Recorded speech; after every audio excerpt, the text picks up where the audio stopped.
Hey everybody, welcome back to another edition of Grassroots Maulers. I'm Dave Forrest, that's my good friend. Harvey Lowe. In today's episode, we're going to continue on Harvey's build of the fine molds, the brand new fine molds, A6 M5C.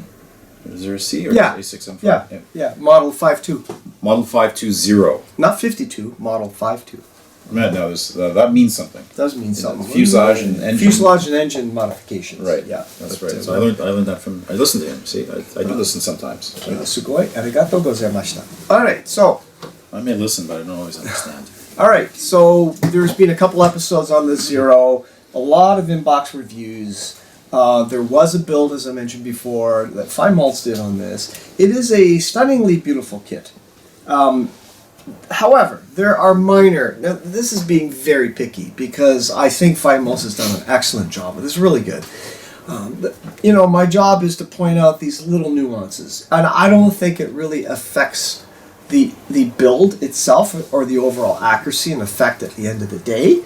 But there are some things I want to point out. So, since the last episode, Dave, I have managed to put the wings on.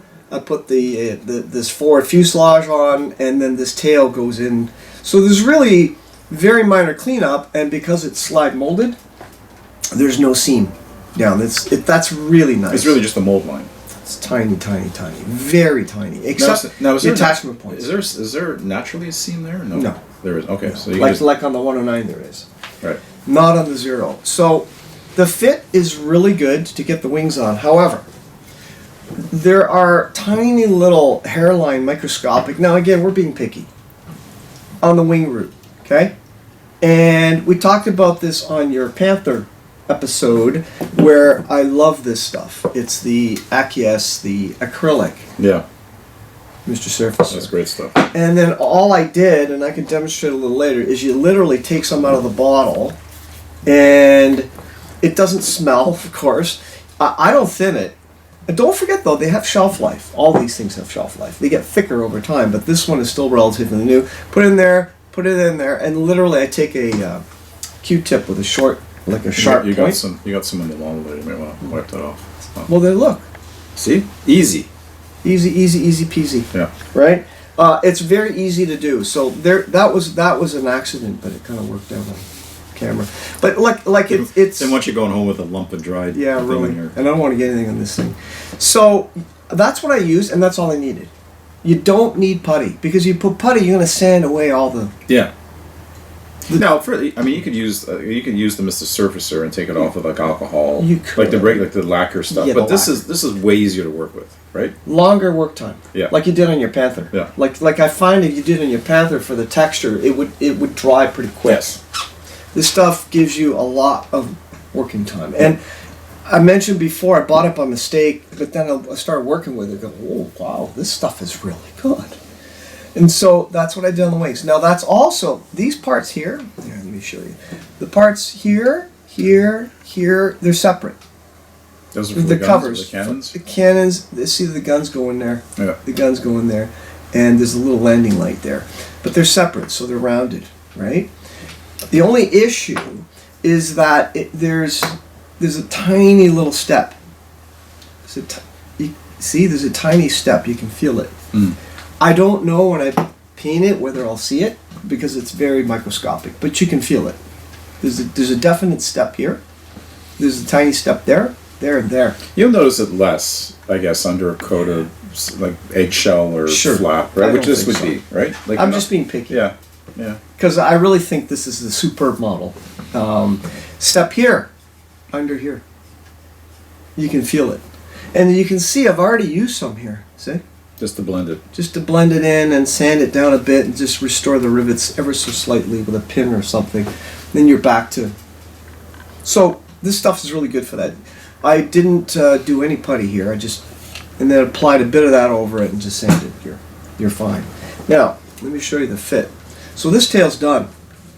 That's glued in. That's glued in. Okay. Like this one here, and by the way I number them, see, so I know that not to put it this way. Do you know what I mean? And don't go that way. Well, it go this way. The aileron would be in the front. Well, that's true. Well, anyways. So it's got, look at these ridges, see? Now the only thing that I had to clean up is it's got a mold line here and here. That's it. I clean these up. Yeah. Right? Because if you don't, it's not going to interfere. It's going to interfere, and it's going to sit. I'm exaggerating, and then it's in, and then you just kind of line it up, and the dehedral's pretty well there. Pretty good. Nice. That's pretty good. And then when you take this, I'm not going to do it now, but you put it there after you glue it. Right. Don't do it here because that's where the elevator goes. There's a up and down. natural separation there. Yeah, so I'm just showing you that the fit is, see I'm pushing it and there's barely any gap there. Now would you, yeah, okay. Right? It's just absolutely gorgeous. Same thing with the aileron there, see? This thing goes in, just pushes in, look. It's pretty, I mean, it certainly looks like a zero. It does. And then you don't need this for this. Right. But, see? Yeah. Look, it just snaps right in. I wonder how this will compare to the Edward. I would wonder, You know? especially with this tiny, tiny step. I mean, I'm a big fan of the Edward kits. Yeah, me too. See, here's the tail going. Now, the same thing with the tail, guys. You got to get rid of this. Mm-hmm. Okay? And you got to get rid of these things. The seam lines. Yeah, the seam lines. Or the mold lines, rather. Don't cut these things off, Woody. These things. These are the hinges for the flap, or for the rudder. Right. And then it just fits in and glues up. And That's beautiful. It's fabulous. That's really nice. Where am Where are my eyes? There you go. My eyes are back here. So the fit on this thing is gorgeous. Now, this is just a tip. This part in the kit, if you're building the kit, it says to glue it to the fuselage and get out of this box. This part here. This part fits up here.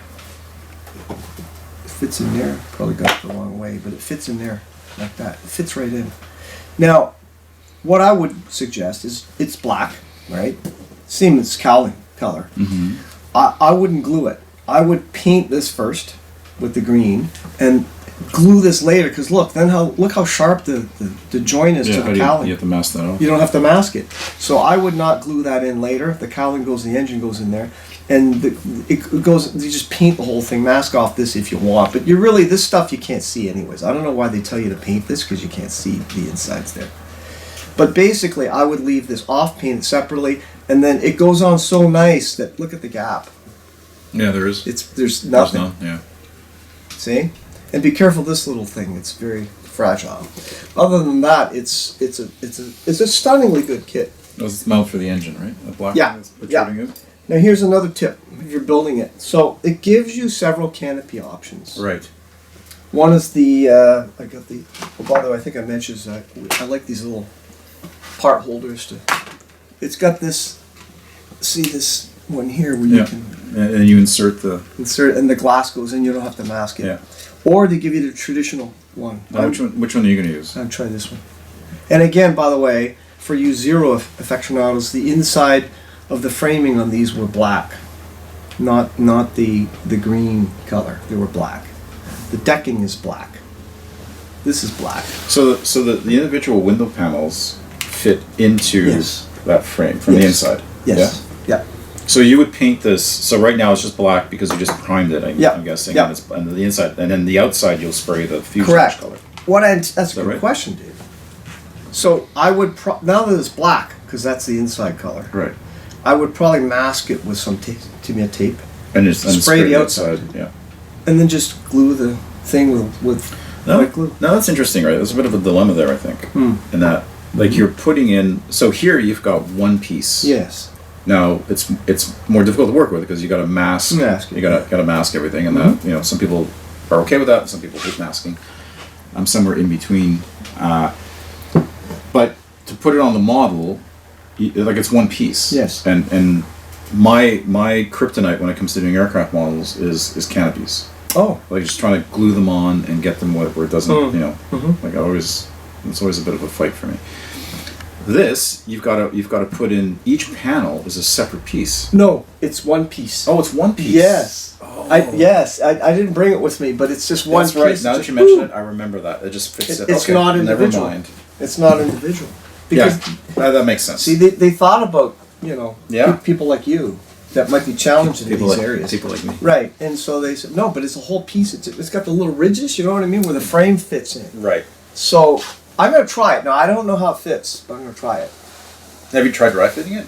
I have. So far, so good. But I just don't know how it'll look after how big are going to be the seams. I don't know. It depends on how much the tolerances. Right? Yes. Because of the, like with the, now I have a bunch of wingnut, I have a lot of wingnut kits that I've never built one.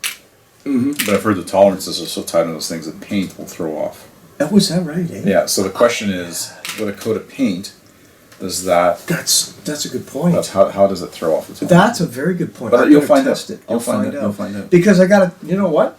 As you just said that, I better test it first because... Right after filming, run home and test this. I will. That's more important than anything else. Like even lunch with my wife, that's really more important. Anyways. Well, your words, not mine. Yeah. So, this is traditional, okay? Now, I am going to test it.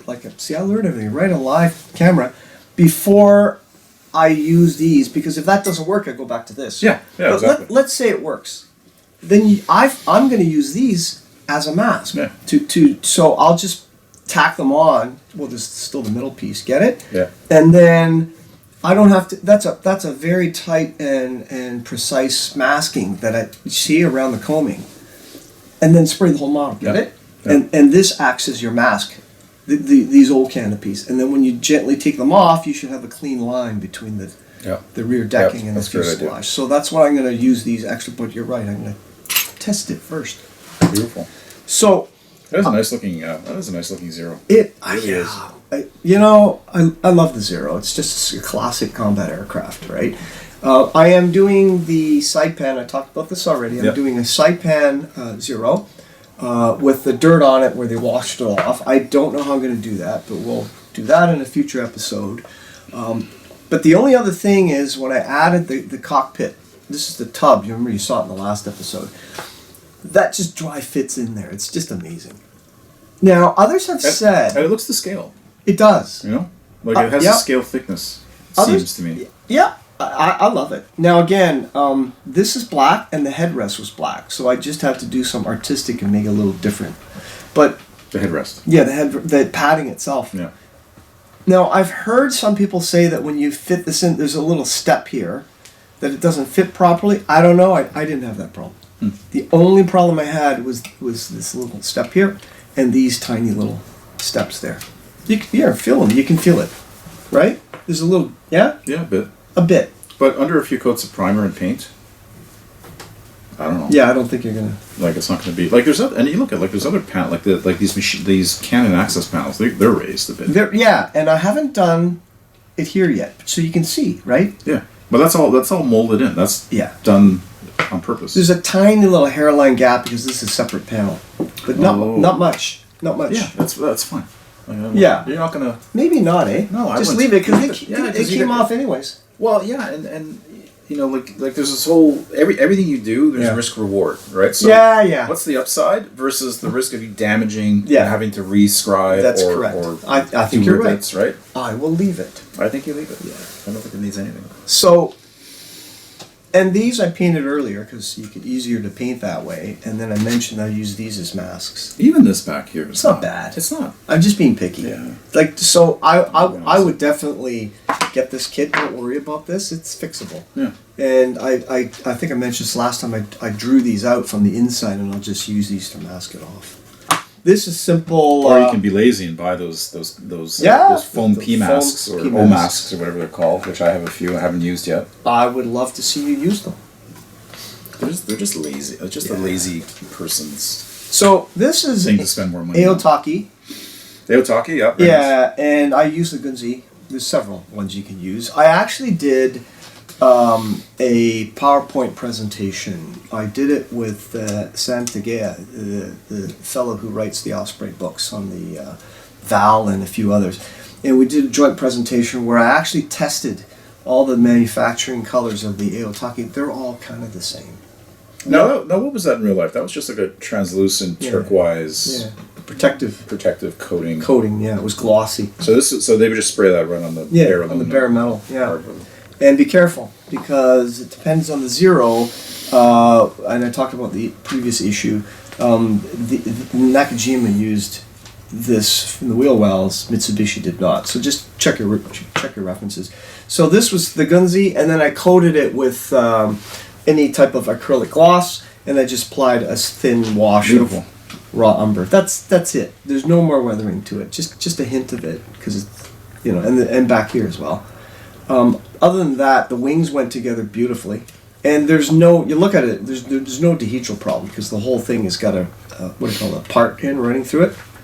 And by the time I get it ready and get that, I'm already into painting. And I would say that I could have done all this in maybe if I worked on it every day, a week and a half, maybe, if that, just like an hour here, an hour there. It's a very quick thing. That's pretty nice. You can pick it up, yeah, it's pretty nice. So I would get it. Now, I haven't seen it here yet. Have you? I haven't seen them here in Canada. I haven't seen them. Not locally. You see them online, but even online they're hard to get. Yes. I got this through Japan, so That's beautiful. and I'll be going there Nice. next month in May for Shizuoka. Just bring back a suitcase. And Yeah, bring it back. Here's a tip. So I go to Japan a lot, and you have your mailing labels done up. So if you buy a lot of stuff, Is it cheap to ship stuff from Japan? Like, does it make sense? it's not bad.